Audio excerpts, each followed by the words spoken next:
ದೊಡ್ಡದು ನಮಗೆ. ಯಾಕಂದ್ರೆ ನಮ್ಮ ಮದರ್ ಇದು ನಾವು ರೆಸ್ಪೆಕ್ಟ್ ಮಾಡ್ತೀವಿ. ಅವರು ಅಲ್ಲಿ ಯಾರು ಅಧ್ಯಕ್ಷರು ಕೂತ್ಕೊಂಡಿದ್ದಾರೆ ಅವ್ರಿಗೆ ನಾವು ರೆಸ್ಪೆಕ್ಟ್ ಮಾಡ್ತೀವಿ. ಅಲ್ಲಿ ಬರಲಿ. ಇಲ್ಲ ಲೀಗಲ್ ಆಗಿ ಫೈಟ್ ಮಾಡ್ತೀವಿ ಅಂದ್ರೆ ಲೀಗಲ್ ಆಗಿ ಫೈಟ್ ಮಾಡಕ್ ನಾನು ಹೋದ್ರೆ ಮುಗದೇ ಹೋಗ್ಬಿಡುತ್ತೆ.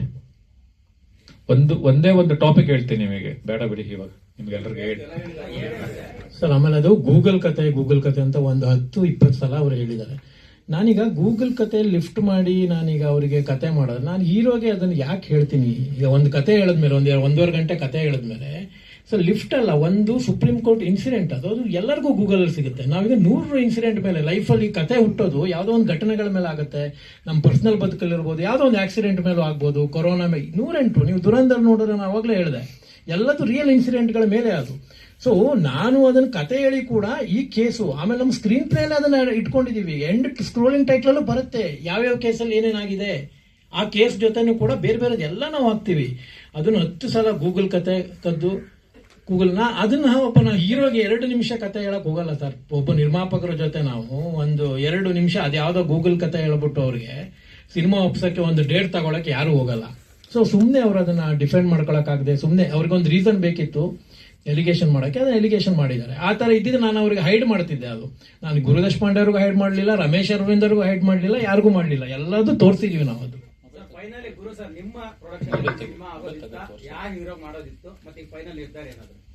ಸರ್ ನಾವು ಈ ಕತೆ ರೆಡಿ ಆದ ತಕ್ಷಣ ಫಸ್ಟ್ ನಾವು ರಮೇಶ್ ಅರವಿಂದ್ ಸರ್ಗೆ ಹೋಗಿ ಹೇಳಿದ್ದು ಕತೆನ. ರಮೇಶ್ ಅರವಿಂದ್ ಸರ್ಗೆ ಹೋಗಿ ಕತೆ ಹೇಳಿ ಈ ಕತೆ ಇನ್ನೂ ಬೇರೆ ತರದ್ದು ಒಂದು ಸ್ವಲ್ಪ ಆಗ್ಬೇಕು ಅಂತ ಹೇಳಿ ಸೆಕೆಂಡ್ ಟೈಮ್ ಹೋಗಿ ವಿತ್ ಸ್ಕ್ರೀನ್ ಪ್ಲೇ ಹೇಳಿದ್ವಿ.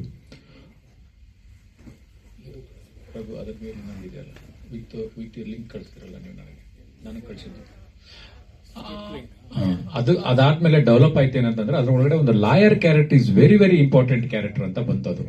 ಆ ಲಾಯರ್ ಕ್ಯಾರೆಕ್ಟರ್ ತುಂಬಾ ಇಂಪಾರ್ಟೆಂಟ್ ಅಂತಂದಾಗ ನಾನು ರಮೇಶ್ ಸರ್ನ ಮತ್ತು ಶಿವಣ್ಣ ಅವ್ರನ್ನ ಕಾಂಬಿನೇಷನ್ ಮಾಡಿದ್ರೆ ತುಂಬಾ ಚೆನ್ನಾಗಿರುತ್ತೆ. ಯಾಕಂದ್ರೆ ನಮ್ಮೂರ ಮಂದಾರ ಆದ್ಮೇಲೆ ಅವರಿಬ್ರು ಕಾಂಬಿನೇಷನ್ ಮಾಡಿಲ್ಲ. ಆ ಕಾಂಬಿನೇಷನ್ ಮಾಡಿ ಸಿನಿಮಾ ಮಾಡಿದ್ರೆ ಈ ಪಿಕ್ಚರ್ ಚೆನ್ನಾಗಿರುತ್ತೆ. ಟೈಟ್ಲ್ ಬೇರೆ ಕೂಡಲ ಸಂಗಮ ಅಂತ ಇಟ್ಟಿದೀವಿ ಅಂತ ಅನ್ಕೊಂಡ್ವಿ. ಅದಾದ್ಮೇಲೆ ಬಜೆಟ್ ತುಂಬಾ ಮೀರ್ತು, ಆ ಬಜೆಟ್ ಮಾಡಕ್ ಆಗಲ್ಲ ಅಂತಂದಾಗ ಸರಿ ನಮ್ಗೆ ತುಂಬಾ ಹತ್ತಿರದ ಡಾರ್ಲಿಂಗ್ ಕೃಷ್ಣ ಅವರು, ಸರಿ ಡಾರ್ಲಿಂಗ್ ಕೃಷ್ಣ ಇಟ್ಕೊಂಡೆ ಮಾಡೋಣ ಸ್ವಲ್ಪ ಕಮ್ಮಿ ಇದರಲ್ಲಿ ಅಂತ. ಆಮೇಲೆ ಡಾರ್ಲಿಂಗ್ ಕೃಷ್ಣ ಅವರು ಕತೆ ಹೇಳಿದ್ರು. ಇಷ್ಟೇ ವಿಷಯ. ಅದು ಓಪನ್ ಮಾಡಿ ತೋರಿಸಿ. ಶರಣ್ ಅವ್ರಿಗೂ ಹೇಳಿ ನೋಡಿ. ಅವರಿಗೆ ಅದ್ರಲ್ಲಿ ಕೆಳಗಡೆ ಇದು ಇದೆಯಾ ಅದ್ರದ್ದು? ಸರ್ ಈಗ ಅಲ್ಟಿಮೇಟ್ಲಿ ನೀವು ಚೇಂಬರ್ ಹೋದ್ರು ಕೂಡ ಇಲ್ಲ ಕೂಡ ನಿಮ್ಗೆ ಒಂದೇ ಬೇಡಿಕೆ, ಅವರು ಟೈಟ್ಲ್ ಕಾರ್ಡ್ ಅಲ್ಲಿ ಕೋಡ್ ಹೇಳ್ಕೊಂಡು ಹೆಸರು ಬೇಕು ಅಂತ ಕತೆ ನಾವು ಇನ್ಸ್ಪೈರ್ ಆಗಿದೀವಿ ಅವರಿಂದ ಅಂತ ಒಪ್ಕೊಂಡು ಒಬ್ಬ ರೈಟರ್ಗೆ ಬೆಲೆ ಕೊಡಿ. ರೈಟರ್ಗೆ ಬೆಲೆ ಕೊಡಿ. ಇವತ್ತು ಕನ್ನಡ ಇಂಡಸ್ಟ್ರಿ ಬೇರೆ ಬೇರೆ ಇಂಡಸ್ಟ್ರಿಗೆ ಹೋಲಿಸ್ಕೊಂಡ್ರೆ ಸಕ್ಸಸ್ ರೇಟ್ ಕಮ್ಮಿ ಇದೆ. ಯಾಕೆಂದ್ರೆ ನಾವು ರೈಟರ್ಸ್ ಬೆಲೆ ಕೊಡ್ತಾ ಇಲ್ಲ. ರೈಟರ್ಸ್ ಬೆಲೆ ಕೊಟ್ರೆ ಆಟೋಮೆಟಿಕ್ ಆಗಿ ನಾವು ಮಲಯಾಳಂಕ್ಕಿಂತ ಒಳ್ಳೆ ಸಿನಿಮಾ ಮಾಡಬಹುದು, ತೆಲುಗುಕ್ಕಿಂತ ಒಳ್ಳೆ ಸಿನಿಮಾ ಮಾಡಬಹುದು, ತಮಿಳ್ಗಿಂತ ಒಳ್ಳೆ ಸಿನಿಮಾ ಮಾಡಬಹುದು. ರೈಟರ್ಸ್ ಬೆಲೆ ಕೊಟ್ರೆ, ನೀವು ರೈಟರ್ಸ್ ನ ಕತೆ ಕೇಳ್ಬಿಟ್ಟು ಆ ರೈಟರ್ಸ್ ಬೆಲೆ ಕೊಡದೆ ನಾನೇ ಎಲ್ಲಾ ಮಾಡಿದೆ ಅಂತ ಹಾಕೊಂಡ್ರೆ ಏನಿದೆ ರೀ ಅದರಲ್ಲಿ? ಒಬ್ಬ ರೈಟರ್ಸ್ ಸ್ಕ್ರೀನ್ ಪ್ಲೇ ರೈಟರ್ ಅಲ್ಲಿ ರಾಘುನು ಮಾಡಿದಾರೆ, ಮುಗಿದೇ ಹೋಯ್ತಲ್ಲ. ಏನಿದೆ ಅದರಲ್ಲಿ?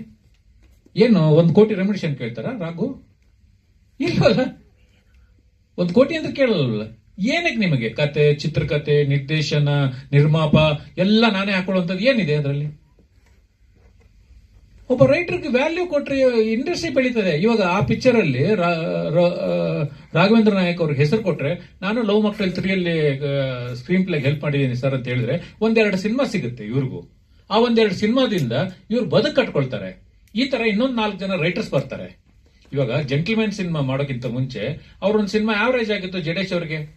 ನಾನು ಕರೆದು ಜೆಂಟಲ್ಮ್ಯಾನ್ ಸಿನಿಮಾ ಕೊಟ್ಟೆ, ಒಳ್ಳೆ ರಿಪೋರ್ಟ್ ಬಂತು, ಸಾಂಗ್ ಹಿಟ್ ಆಯ್ತು, ಎಲ್ಲ ಹಿಟ್ ಆಯ್ತು. ಅದಾದ್ಮೇಲೆ ಹೋಗಿ ಶರಣ್ ಅವ್ರಿಗೆ ಸಿನಿಮಾ ಮಾಡಿದ್ರು, ಹೋಗಿ ದುನಿಯಾ ವಿಜಯ್ ಅವ್ರಿಗೆ ಸಿನಿಮಾ ಮಾಡಿದ್ರು, ಹೋಗಿ ಕಾಟೇರ ಕತೆ ಬರೆದ್ರು. ಒಬ್ಬನ್ ಬೆಳೆಸೋದ್ರಿಂದ ಒಬ್ರಿಗೆ ಕ್ರೆಡಿಟ್ ಕೊಡೋದ್ರಿಂದ ಕಮ್ಮಿ ಏನಾಗತ್ತೆ ಅಲ್ವಾ?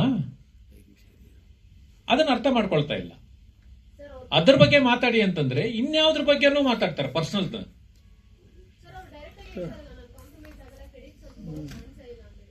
ಪಿಡಿ ಫೈಟ್ ಮಾಡೋಣ, ಫೈಟ್ ಮಾಡಕ್ ರೆಡಿ ಇದೀವಲ್ಲ. ನೋಡಿ, ನಾನು ರಾಘವೇಂದ್ರ ಸ್ವಾಮಿನ ನಾನು ತುಂಬಾ ನಂಬ್ತೀನಿ, ಪ್ರಮಾಣ ಮಾಡಿ ಹೇಳ್ತೀನಿ, ಅವ್ರ ಹತ್ರ ನಾನು ದುಡ್ಡು ಕೇಳಿಲ್ಲ. ಅದಕ್ಕೆ ಸಾಕ್ಷಿನೂ ಇದೆ, ಅವ್ರಿಗೆ ವಾಯ್ಸ್ ಮೆಸೇಜ್ ಕಳಿಸಿರೋದಿದೆ. ವಾಯ್ಸ್ ಮೆಸೇಜ್ ಕಳಿಸಿದ, ಆ ವಾಯ್ಸ್ ಮೆಸೇಜ್ ಕೇಳಿಸ್ತಾ ಇದೆ. ಇವತ್ತು ನಮ್ ಟೈಮ್ ಸರಿ ಇಲ್ವಾ ಏನೋ ಗೊತ್ತಿಲ್ಲ, ನನ್ನ ಮೊಬೈಲ್ ಹ್ಯಾಂಗ್ ಆಗ್ಬಿಟ್ಟಿದೆ, ಅದಕ್ಕೆ ಅಲ್ಲಿ ಇಟ್ಟಿದ್ದೀನಿ ಕೆಳಗಡೆ. ಇಲ್ಲ ಅಂತಿದ್ರೆ ಆ ವಾಯ್ಸ್ ಮೆಸೇಜ್ ನಿಮ್ಗೆ ಕೇಳಿಸ್ಬಿಡ್ತಿದೆ. ನಾಳೆ ಏನೋ ನಮ್ಮ ಅನಿಲ್ ಯಾದವ್ ರಿಕವರಿ ಮಾಡ್ಕೊಡ್ತೀನಿ ಅಂತ ಹೇಳಿದಾನೆ, ಅದು ರಿಕವರಿ ಮಾಡ್ಕೊಟ್ರೆ ಆ ವಾಯ್ಸ್ ಮೆಸೇಜ್ ನಿಮ್ಗೆಲ್ಲರಿಗೂ ಫಾರ್ವರ್ಡ್ ಮಾಡ್ಬಿಡ್ತೀವಿ. ಮೇಡಮ್ ಇದು ಬೇರೆ ಮಾಡ್ತೀರಾ ನೀನಡ?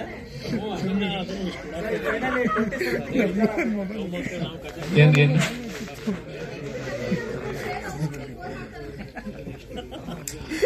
ಮೇಡಮ್, ಅದೇ ಹೇಳಿದ್ನಲ್ಲ ಮೇಡಮ್, ನನಗೆ ಪರ್ಸನಲ್ ಆಗಿ ನಂಗೂ ಒಂದು 45 ಏಜ್ ಆಗ್ತಾ ಇದೆ, ಸಾಕಾಗಿದೆ. ನೆಗೆಟಿವ್ ಮಾತಾಡಿ ಪರ್ಸನಲ್ ಒಬ್ಬರ ಬಗ್ಗೆ ಮಾತಾಡಿ ಸಾಕಾಗಿದೆ. ಈ ಉಡಾಪೆಗಳ ಮಾತುಗಳು ಆಡಕ್ಕೆ ನಾನು ಬಂದಿಲ್ಲ. ಎಲ್ಲರೂ ಸೇರ್ಕೊಂಡು ಏನಾದರೂ ಇಂಡಸ್ಟ್ರಿಗೆ ಒಳ್ಳೇದಾಗುತ್ತೆ, ಇಂಡಸ್ಟ್ರಿ ಬಗ್ಗೆ ಚೆನ್ನಾಗಾಗುತ್ತೆ ಅಂತಂದ್ರೆ ಕೂತ್ಕೊಂಡು ಮಾತಾಡೋಣ, ಏನಾದ್ರೂ ಒಂದು ಒಳ್ಳೇದ್ ಮಾಡೋಣ. ಅದು ಬಿಟ್ಬಿಟ್ಟು ಈ ಉಡಾಪೆ ತರ ಆಗಿ ಲೆಜೆಂಡ್ ಡೈರೆಕ್ಟರ್ ಗುರು ದೇಶಪಾಂಡೆ, ಲೆಜೆಂಡ್ ರೈಟರ್, ಈ ತರದ್ದು ಉಡಾಪೆಗಳೆಲ್ಲ ನಾನು ಮಾತಾಡಕ್ಕೆ ಇಲ್ಲಿ ಬಂದಿಲ್ಲ. ಸಾಕು, ಆಗಿದೆ, ವಯಸ್ಸಾಗಿದೆ. ಇಂಡಸ್ಟ್ರಿಗೆ ಏನಾದರೂ ಮಾಡೋದಾದ್ರೆ ಒಳ್ಳೇದ್ ಮಾಡೋಣ. ಆಗಿಲ್ವಾ ಬೇರೆ ಏನಾದ್ರೂ ಕೆಲಸ ಮಾಡ್ಕೊಂಡು ಇರೋಣ.